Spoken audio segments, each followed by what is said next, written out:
Manipal hospital Gurugram के doctors ने हाल ही में एक रेप्चर्ड एब्डोमिनल एरोटिक एन्यूरिज्म से पीड़ित एक 70 वर्षीय पुरुष का सफल इलाज किया। इस मरीज को लगातार पीठ में दर्द, बुखार, गंभीर हाइपोटेंशन और ठंडा पसीना बना हुआ था। इसके लिए इसे हॉस्पिटल लाया गया। इसे पिछले 1 महीने से बुखार आ रहा था, जिसके लिए एंटीबायोटिक दी जा रही थी। सीटी स्कैन किया गया तो पता चला उसके एरोटा की पिछली वॉल में छेद था, जिसकी वजह से खून पेट में रिस रहा था। इसकी हालत को देखकर doctor Manmohan Singh Chauhan, head CBTS और senior cardiac anaesthesiologist doctor Jitu Mouni Vaishya के साथ उनकी टीम ने तुरंत मरीज के परिवार को परामर्श दिया और मरीज की इमरजेंसी सर्जरी करके संक्रमित एरोटा एवं खून के थक्के को हटा दिया गया और उसकी जगह प्रोस्थेटिक ग्राफ्ट लगाया गया। आइए जाने क्या है ये माइकोटिक एन्यूरिज्म। ये एक दुर्लभ स्थिति है जो केवल 0.7 से 3% एरोटिक एन्यूरिज्म के मामलों में पाई जाती है। आर्टेरियल वॉल में संक्रमण बैक्टीरियल सीडिंग की वजह से होता है, जिसके कारण वेसल की वॉल में फोकल ब्रेकडाउन हो जाता है। मरीज की ज्यादा उम्र, hypertension, diabetes, chronic liver kidney रोग, हाइपोप्रोटीनेमिया और गंभीर एनीमिया जैसी कई बीमारियां एक साथ होने के कारण ऑपरेशन के बाद मल्टीडिसिप्लिनरी दृष्टिकोण का पालन यहाँ किया गया। यह सर्जरी चुनौतीपूर्ण थी क्योंकि एरियोटा रिएक्टिव टिश्यू की मोटी परत से ढका हुआ था, जो कि वाल के क्रोनिक संक्रमण के साथ था। इस कारण सर्जरी और भी ज्यादा मुश्किल थी, खासकर तब जब अत्यधिक खून निकलने के कारण ब्लड प्रेशर कम हो गया।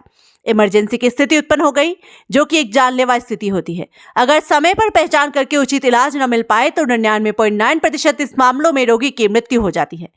इस सर्जरी की चुनौतियों के बारे में डॉक्टर मनमोहन सिंह चौहान, कंसल्टेंट एवं हेड सीबीटीएस मणिपाल हॉस्पिटल गुरुग्राम ने कहा, संक्रमित बड़ी रक्त वाहिनियों के अचानक फट जाने या एरोटा जैसी स्थितियां जानलेवा होती हैं, क्योंकि इस स्थिति में मरीज समय पर हॉस्पिटल नहीं पहुंच पाते और अंदरूनी रक्तस्राव के कारण उनकी मौत हो जाती है। इस तरह की सर्जरी में जोखिम बहुत होता है। उन्हें सुगम इंडक्शन के लिए सुरक्षित एनेस्थीसिया तकनीक की जरूरत होती है। विभिन्न अंगों के रोगों से पीड़ित वृद्ध मरीजों की बचने की संभावना बहुत कम होती है। इस सर्जरी में रक्तवाहिनी के संक्रमित हिस्से को पहचान कर निकाल दिया जाता है और उसकी जगह ग्राफ्ट लगाया जाता है। इन मरीजों को कई बार रक्त चढ़ाने की जरूरत पड़ती है और ऑपरेशन के बाद विभिन्न अंगों के खराब होने की संभावना कहीं ज्यादा होती है। मणिपाल हॉस्पिटल गुरुग्राम में इस मरीज के लिए सुरक्षित एनेस्थीसिया तकनीक और योजनाबद्ध तरीके से तुरंत सर्जरी, साथ ही ऑपरेशन के बाद तालमेल के साथ मल्टी डिसिप्लिनरी दृष्टिकोण ने इस इलाज को सफल बनाया। मैं डॉक्टर जीतू मौनी हूँ, consultant cardiac anaesthetist Manipal hospital Palampur. Doctor मेरा पास राजेश जी एक सुबह आज से 2-3 महीने से पहले सुबह आया था। उसके हालत बहुत ही ख़राब थे। उसका बीपी अराउंड 50 के अराउंड है। तो उसका एक हम लोग का बॉडी के जो मेन नस होते हैं वो फट चुके थे। तो जैसे इस हमको इमीडिएटली हम लोग ईआर में हम लोग ने देखा तो इसका बीपी अराउंड 50 के करीब थे और हम लोग ने उसको सपोर्ट लगाना शुरू कर दिया। तो इमीडिएटली हम लोग ने उसको सीटी स्कैन किया। सीटी स्कैन में हमको देखा कि ये उसका नस फट चुका है एंड ऐसे नस फटने से उसका जो मरीज का जान जाने का जोखिम होता है वो 99% होता है, खाली 1% चांस टू सर्वाइव। तो हम लोग ने इमीडिएटली हमको ओटी में लेना पड़ा उसको और बहुत हम लोग ब्लड की हमको ज़रूरत थे, वो हम लोग ने यहाँ पे अरेंज किया ब्लड बैंक से। तो उसके बाद हमने ओटी में लिया। ओटी सबसे 8-9 घंटे की ओटी चले यहाँ पे प्रॉब्लम, शाम तक उन्होंने ख़त्म किए। तो डिजीज़ इतना ही जोखिम भरा था कि जो हम लोग का नस जहाँ पे हमको बीपी मेंटेन करना था उसको बहुत ही हम लोग का एक हरकुलियन टास्क जैसा था। उसमें ब्लड का ट्रांसफ्यूजन बहुत हुए हम लोग का और इमीडिएटली हम लोग आईसीयू में लेके गए। लेकिन ड्यूरिंग द प्रोसीजर, पूरा होल प्रोसीजर में इतना कॉम्प्लिकेटेड केस होने के बाद भी उसका हेमोडायनामिक बहुत स्टेबल था। पेशेंट में हार्ट रेट, बीपी, ऑक्सीजन का मात्रा सब ठीक ठीक थे और हम लोग 7-8 घंटे के वो ऑपरेशन के बाद ही हम लोग ने उसको वेंटिलेटर से बाहर निकाला। लेकिन मरीज के बाकी के ऑर्गन, लीवर, किडनी या लंग में भी पहले से कोई इश्यूज थे, उसको रिकवरी करने में थोड़ा हमको टाइम लग गया। 15 दिन के करीब मरीज आईसीयू में थे। तो उस दौरान तो हम लोग ने एक एक ऑर्गन को रिकवरी किया और 16 दिन में हम लोग उसको यहाँ से डिस्चार्ज कर पाए।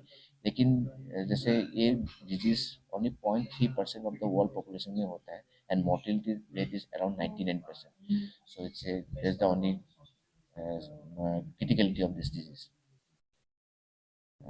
That's the only thing.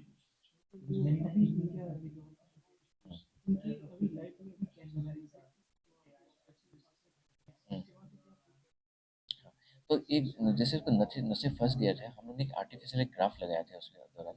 तो उसका मेन थिंग बीपी को कंट्रोल करना ही होता है। तो उसको हम लोग ने यही बोला है कि you have to control the BP throughout your life span.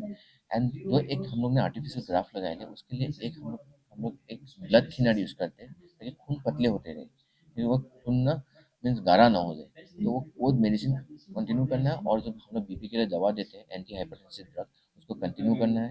और उसका लाइफस्टाइल में जो है ना, टाइम पे सोना है और normal daily to daily life, so he can do any normal daily activity.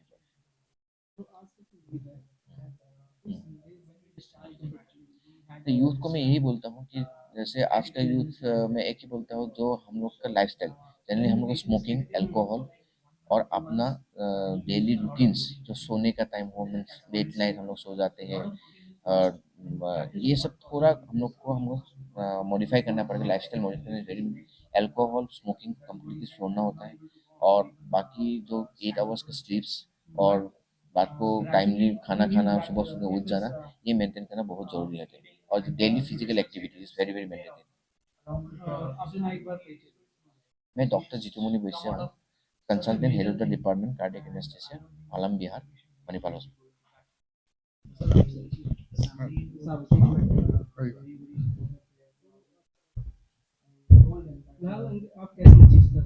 मैं बिल्कुल ठीक हूँ, कोई दिक्कत नहीं।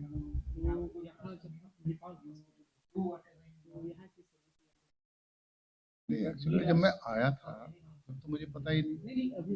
उसके वो तो मैंने वो पहले ही बोला कि मुझे यहाँ बिल्कुल एक परिवार की तरह लगा।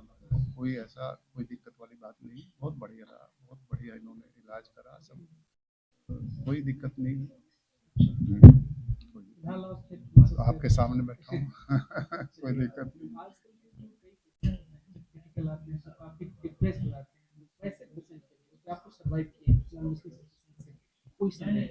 नहीं, थोड़ा सा ये है कि अपने आप में मजबूत रहे आदमी और मन को मजबूत रखें, बाकी तो भगवान की मर्जी है, क्या होना क्या नहीं होना।